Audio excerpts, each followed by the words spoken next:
అహ్మదాబాద్లో గతేడాది జరిగిన ఎయిర్ ఇండియా ప్రమాదంలో మరో హృదయ విదారక విషయం వెలుగు చూసింది. విమానంలోని ప్రయాణికులను కాపాడేందుకు పైలట్ సుమిత్ సబర్వాల్ చివరి వరకు ప్రయత్నించినట్లు తెలుస్తోంది. ఆయన చనిపోయే సమయంలో స్టీరింగ్ కాలంను బలంగా పట్టుకుని ఉన్నట్లు బాధితుల బంధువు ఒకరు గుర్తు చేసుకున్నారు. ఈ మేరకు జాతీయ మీడియా కథనాలు వెల్లడించాయి. అయితే గత జూన్లో అహ్మదాబాద్ విమానాశ్రయం నుంచి టేకాఫ్ అయిన కొద్దిసేపటికే ఎయిర్ ఇండియా విమానం కూలిపోయింది. ఆ ఘటనలో 260 మంది ప్రాణాలు కోల్పారు. వారిలో తన కుటుంబానికి చెందిన 3 చనిపారని ఓ వ్యక్తి మీడియాతో మాట్లాడుతూ వెల్లడించారు.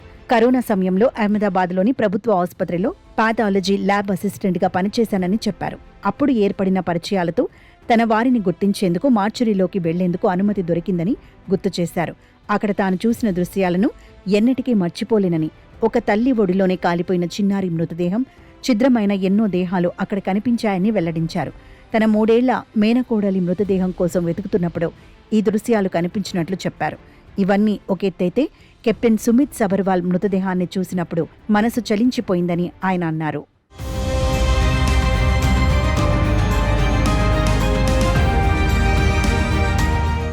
కెప్టెన్ సుమిత్ సబర్వాల్ కూర్చున్న భంగిమలోనే ఉన్నారని, ఆయన వెనుక భాగం కాలిపోయిందని తెలిపారు. కానీ ముందు భాగం మామూలుగా ఉందని, ఆయన యూనిఫామ్, చివరకు షూ కూడా చెక్కు చెదరకుండా ఉన్నాయని అన్నారు. విమానాన్ని నియంత్రించడానికి ఉపయోగించే స్టీరింగ్ కాలం ఆయన చేతిలోనే ఉండటం మరింత షాక్కి గురిచేసిందని వెల్లడించారు. శవాగారంలో పైలట్ మృతదేహాన్ని విడిగా ఉంచినట్లు తెలిపారు.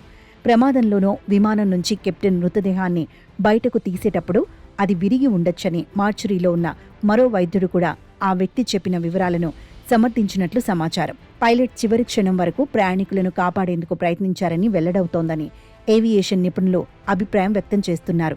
కాగా గత జులైలో ఈ ఘటనపై విమాన ప్రమాదాల దర్యాప్తు బ్యూరో ఏఏఐబి ఇప్పటికే ప్రాథమిక నివేదికను విడుదల చేసింది. 2 ఇంజిన్లకు ఇంధన సరఫరా నిలిచిపోవటం వల్లే విమానం కూలిపోయిందని పేర్కొంది.